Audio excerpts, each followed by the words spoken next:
The early medieval period in Indian history is marked by the presence of numerous dynasties.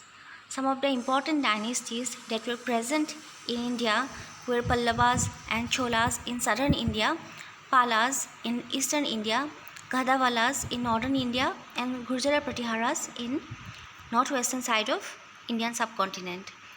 So in this video I am discussing Pallavas and Cholas and the remaining dynasties. Pallava dynasty ruled from around 275 AD to 897 CE.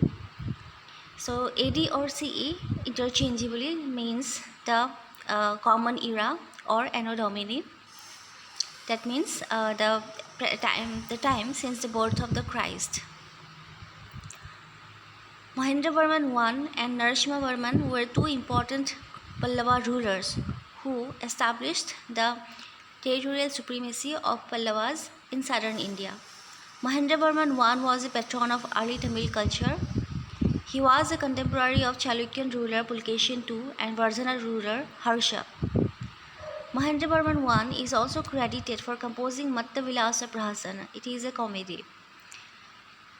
In Mahabalipuram, during his reign, several small rock-cut temples were hewn out. Mahendravarman I was a Shaiva.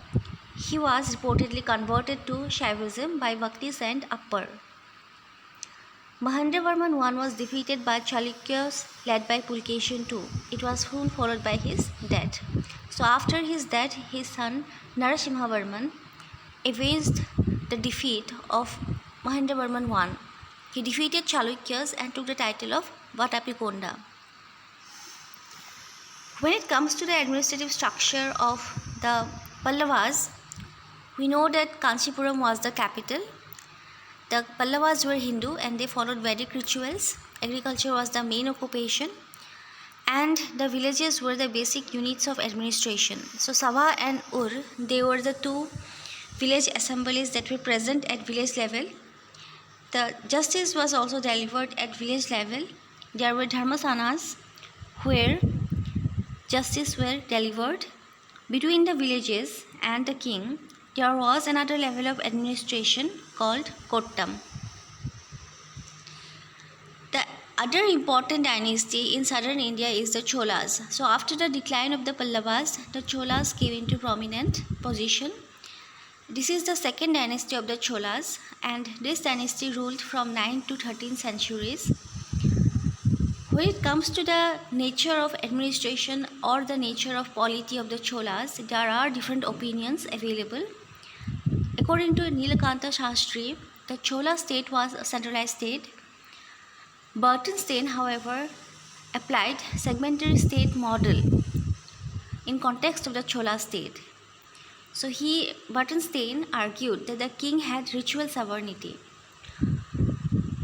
and the state where at the bottom level the sovereign control of the king was weak or almost non-existent.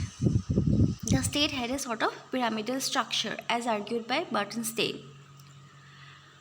Kesavan Valutat on the other hand argued that the Chola state was a feudal state and as a result at the village level or at the bottom level of the administrative structure we see least control of the king. Noboru Karashima argues that both the segmentary state model and feudal state model have some limitations, hence we cannot apply either of them to understand the Chola state. Some important rulers who run administration of the Cholas includes Rajaraja Chola and Kolotunga. Rajaraja Chola maintained reciprocal relations with the kingdoms in Southeast Asia and East Asia. He also offered a generous land grant for the upkeep of a monastery at Nagapattinam. The kings of Srivijaya and Kadaram also made donations to this monastery. Rajaraja Chola also maintained reciprocal relations with Southeast and East Asia. So we see that during the Chola dynasty's reign, there was long distance trade, presence of long distance trade as well as diplomatic relations were present with rest of South Asia and Southeast and East Asia also. When it comes to administration, we see that the villages were the smallest unit of administration, and these were called as Ur and Sabha. They had administrative as well as fiscal responsibilities. The Ur and Sabha also had judicial responsibilities. The nature of administration was of pyramidal structure. That means the king was at the top of the pyramid.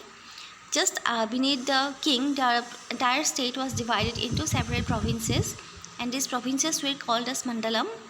The provinces were further divided into smaller units, which were called as Velanadu. The unit of Velanadu was created during the reign of Kolutunga I.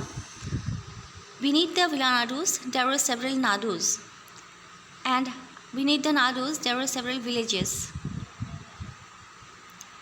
So we see a pyramidal structure of administration. Nagaram was another administrative unit. So we say that Ur and Sabha at village level and Nagarams worked autonomously, and they had fiscal responsibilities.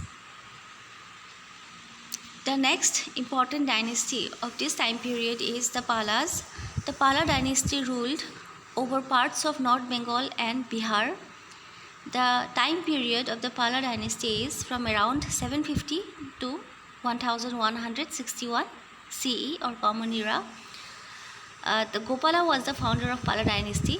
Some other important rulers are Dharmapala and Devapala. Dharmapala ruled from around 775 to 805 AD. He participated in a tripartite struggle with Pratiharas and Rashtrakutas. Dharmapala was defeated and he took over Kanauj once Rashtrakutas, the victorious party, withdrew from Kanauj. Devapala was another important ruler. He was the last powerful ruler of the Pala dynasty. As far as culture is concerned, the Pala dynasties are credited for building monasteries in Somapura and Odantapuri. They also patronized existing Nalanda and Vikramshila Mahaviharas. They were also known for contributing in terracotta arts, sculptures, literatures. So after the Pala dynasty, we see the emergence of the Sena dynasty. In fact, they were contemporary at some level. So the time period of the Sena dynasty is from around 11th to 12th centuries, and they ruled from Bengal. Samanta Sena was the founder of Sena dynasty. Other important rulers were Ballala Sena and Lakshman Sena. Ballal Sena ruled from Ballal Dhipi. He conquered Gaur from the Pala dynasty, and he extended his empire into Assam and Orissa. He also had matrimonial alliance with the Chalukyas. Lakshmana Sena ruled from around 1118 AD to 1206 AD. He was a patron of literature. He also sheltered two great poets Jayadeva and Dhoi in his court. He was expelled from Nadia, his capital, by Muhammad Bakhtiyar Khalji in 1202 AD. So after the Sena dynasty, another important dynasty of this time period is the Pratiharas. The Gurjara Pratihara dynasty ruled from around 8th to 11th centuries. They ruled over northwestern part of Indian subcontinent. Mihir Bhoja was an influential Pratihara ruler who extended the empire. The administrative structure of the Pratiharas was centralized. The Samantas were provincial divisions, and these were ruled by Mahasamanta. The villages enjoyed administrative autonomy. Village chiefs were called Mahattara.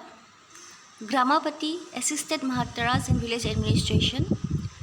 City administration was conducted by councils, namely Goshti, Panchakula, Sandhiyaka, and Uttar Sabha. The last dynasty I am discussing here is the Gahadavalas. The Gahadavala dynasty ruled from Kanauj in the 11th to 13th centuries. It was a Rajput dynasty. This was the last dynasty that ruled from northern India. They extended their control over most of east and north India, including Delhi.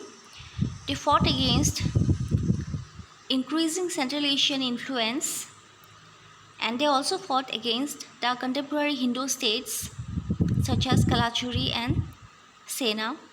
Finally, they were defeated by the Ghurs in the early 13th century.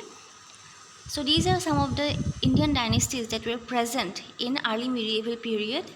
This is the earliest phase of medieval time. So we see the presence of numerous dynasties that were ruled by different kingdoms, different polities, and with the taking over of the Delhi Sultanate over Delhi and neighboring areas, these dynasties started declining.